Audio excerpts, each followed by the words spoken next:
L'expérience Ujamaa a montré que les pays pauvres ne pouvaient pas atteindre le stade du décollage économique sans l'aide des pays développés. La nécessaire révolution agricole en Afrique doit être réalisée par des moniteurs agricoles africains avec l'aide de coopérants étrangers. Elle doit être basée avant tout sur l'association de l'agriculture et de l'élevage. Comme le disait le professeur René Dumont, grand expert en agronomie tropicale, les bases essentielles d'une révolution agricole sont l'apport de fumures organiques, la réalisation de dispositifs anti-érosifs, l'utilisation de variétés précoces et l'association de l'agriculture et de l'élevage. Malheureusement, l'accent n'était pas assez mis sur ces 4 conditions.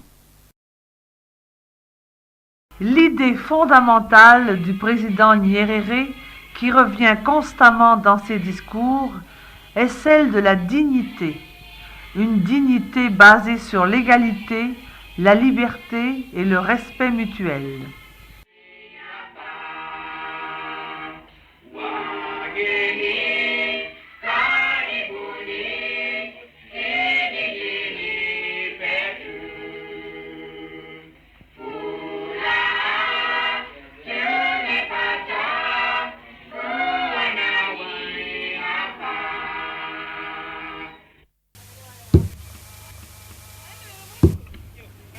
Pour Nyerere, liberté signifie non seulement libération de la tutelle étrangère, mais aussi libération de la faim, de l'ignorance, de la maladie et des inégalités.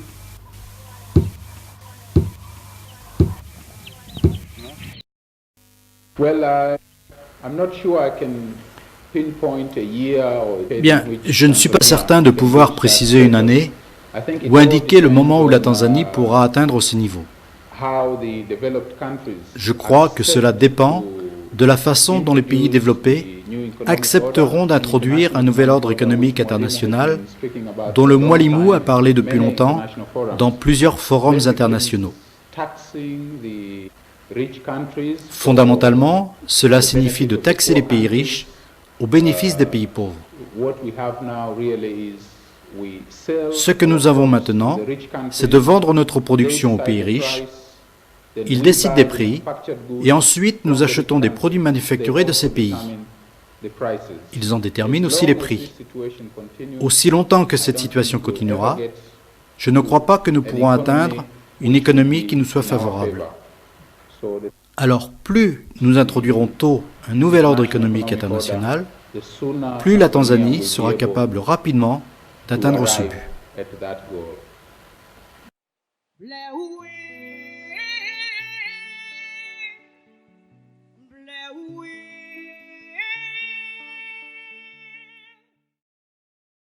Selon une recommandation de l'ONU, les pays développés devraient consacrer 0,7% de leur produit intérieur brut à l'aide aux pays pauvres, comme ils s'étaient engagés à le faire dans les années 1960.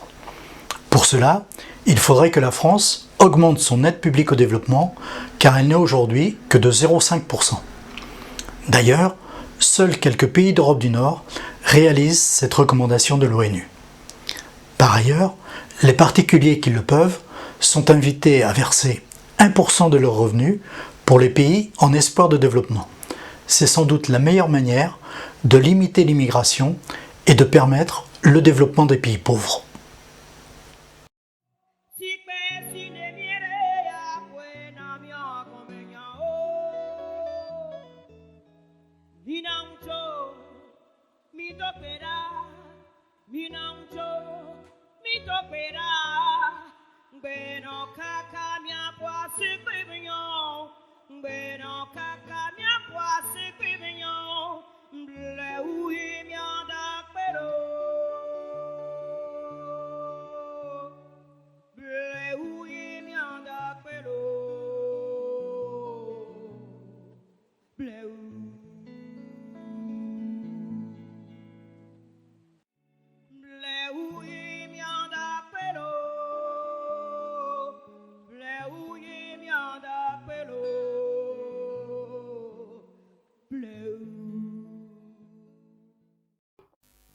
En 1971, Julius Nyerere déclarait « Nous voudrions allumer une torche au sommet du Kilimandjaro, une torche qui brillerait au-delà de nos frontières et donnerait l'espoir là où l'on désespère, l'amour là où l'on hait, la dignité là où il n'y a qu'humiliation. »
Merci d'avoir regardé ce documentaire jusqu'à la fin.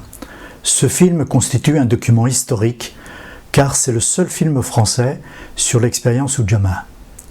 Le 14 octobre 2019 est la date anniversaire du 20e anniversaire de la mort de Julius Nyerere. Alors, il est important de rendre hommage à cet homme, sincère et honnête, qui a vraiment essayé de mettre en œuvre un autre type de développement. Si vous avez aimé ce film, alors cliquez sur le pouce dirigé vers le haut, et si vous voulez des informations complémentaires, n'oubliez pas de cliquer sur s'abonner. Merci et à bientôt.